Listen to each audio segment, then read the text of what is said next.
Göktürk cuisine.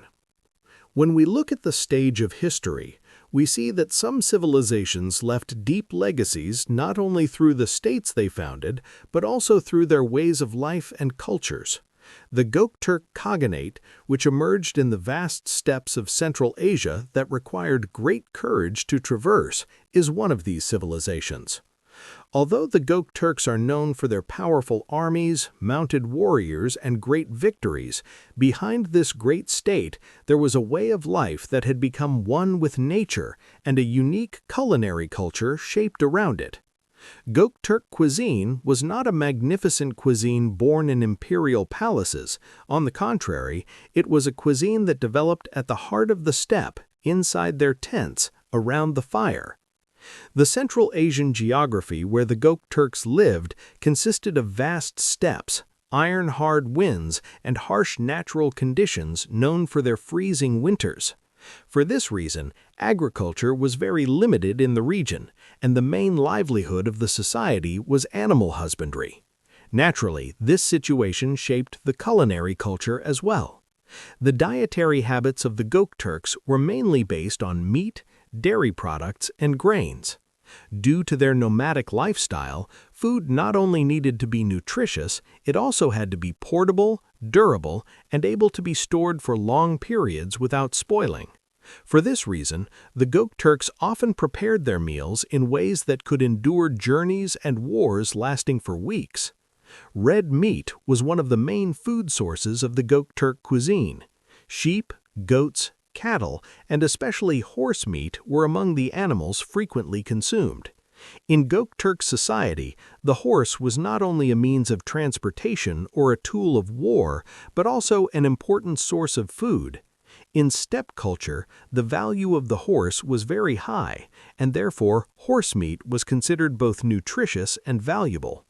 Meat was generally prepared by boiling it in large cauldrons. In addition, methods such as drying and smoking were used so that meat could be preserved for long periods.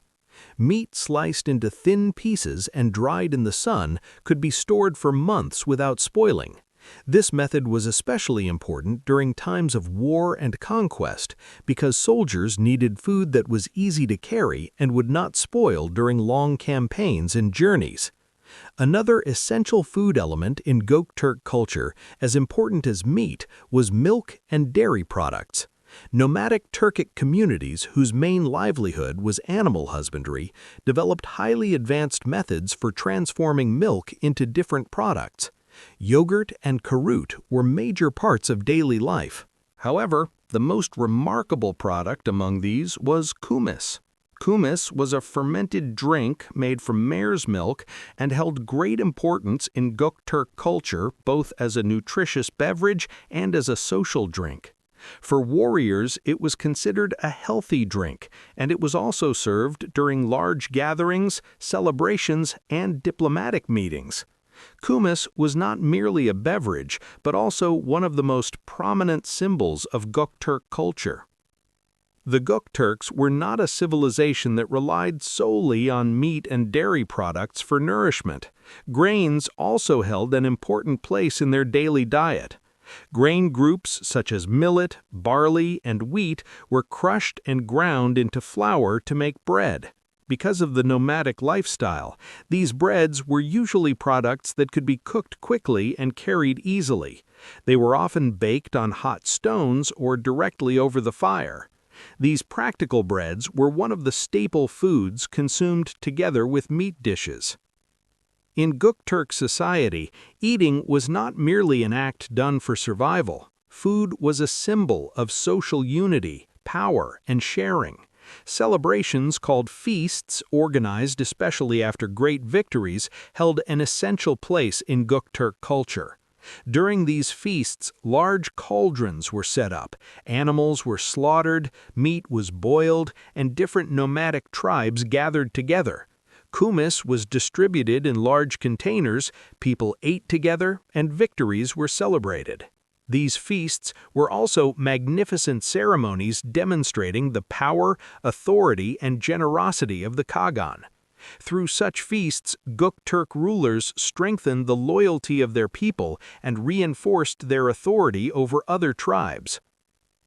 When we look at history, the Göktürks are known as a powerful military state. One of the rulers who played a major role in the foundation of this state was Bumin Kagan. In the 6th century, the Göktürks established a strong military state in Central Asia and soon dominated a vast geography. Göktürk armies mostly consisted of fast-moving cavalry units. This situation also influenced the dietary habits of the soldiers. The foods carried by soldiers on military campaigns needed to be lightweight, durable, and able to keep them strong. For this reason, dried meat and dried yogurt called kurut were among the most important foods of the soldiers. Kurut was prepared in small hard balls and could be stored for months without spoiling. When needed, it could be mixed with boiling water and consumed as a soup.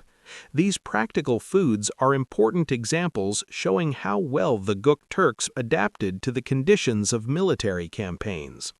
Another important factor influencing Göktürk culinary culture was trade. The Göktürks were not only a warrior society, they also established great dominance over the Silk Road, one of the most important trade routes of the era. Through this trade route, an intense exchange occurred between Chinese, Persian, and Central Asian cultures. Thanks to these interactions, the culinary culture was also directly influenced. Through trade, the Göktürks had the opportunity to learn about and become familiar with different spices, new grains, and various fruits. Over time, this contributed to the diversification and development of Turkish cuisine. Life in the steppes of Central Asia was never easy. Harsh winters, periods of drought, and animal diseases sometimes caused great difficulties. These natural events affected not only the social order, but also dietary habits. During drought periods, the number of animals could decrease and milk production could decline. In cases of animal diseases, losses could occur because of infections spreading among animals living together, making food harder to obtain. For this reason, the Göktürks developed well-established methods for preserving and storing food. Techniques such as drying and smoking meat, fermenting dairy products, and processing food so that it could last for long periods without spoiling became an essential part of steppe life. Göktürk cuisine did not only influence its own era, but also left deep marks on later Turkic states. Meat-based culinary traditions, the versatile use of yogurt and dairy products, and preservation methods such as drying, smoking, and storing continued for centuries as fundamental elements of Turkish cuisine. Today, many traditional foods consumed in Anatolia have their roots in this nomadic culinary culture of Central Asia. In conclusion, Göktürk cuisine was not merely a system built around meals created for survival in nomadic life. This cuisine was a reflection of nomadic living, warrior culture, trade routes, and the struggle with nature. Living under the harsh conditions of the steppe, the Göktürks used the resources provided by nature in the most efficient way and developed a culinary culture that was both nutritious and practical. Even today, when we look into the depths of Turkish cuisine, it is still possible to see the traces of cauldrons boiling over the fire and meats drying under the sunlight. Because a kitchen is not only a place where food is cooked, but also a space that reflects the history and way of life of a people.